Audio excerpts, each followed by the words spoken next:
Hello everyone and welcome back to another math video. Today we're going to be talking about similar figures. So like the problems that you see up on the screen here, just a reminder this is the normal version. If you'd like the speedrun version where we go through it pretty quickly, I'll link that in the description below.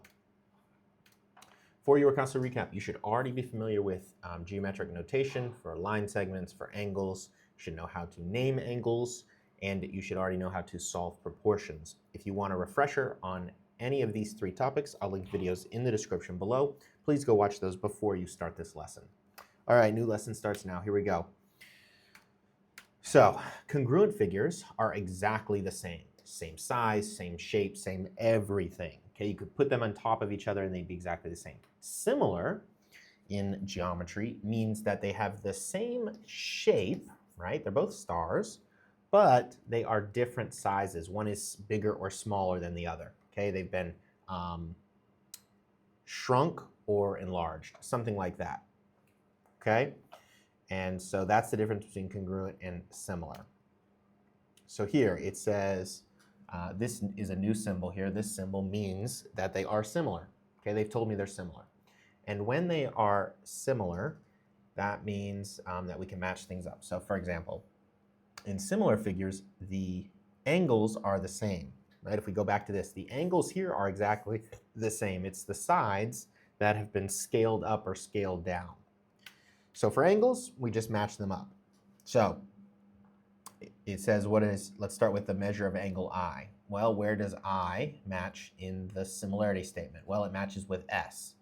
So that means that S is 140, which means that I must also be 140. Okay, for the measure of angle H, let's clear this, H matches with T.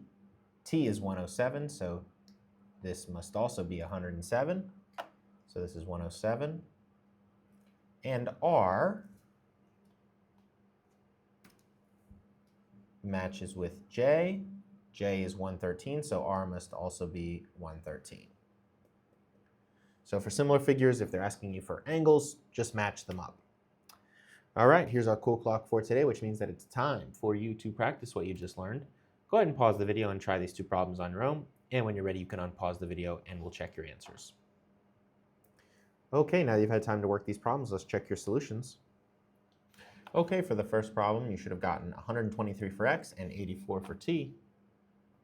And for the second problem, you should have gotten angle A is 87.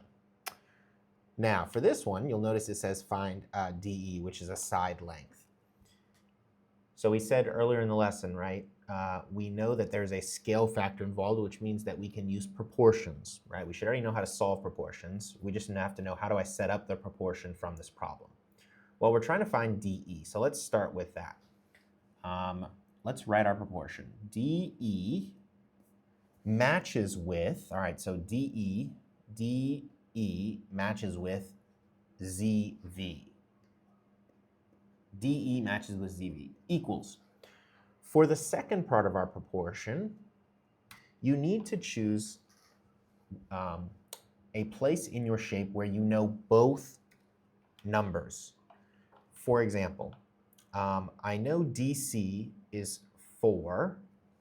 The question is, do I know DC in the other shape? Well, DC would match with YZ. Do I know YZ in this shape? I do know YZ in this shape. So I could do, let's do alphabetical. CD, whoops, getting cut off here.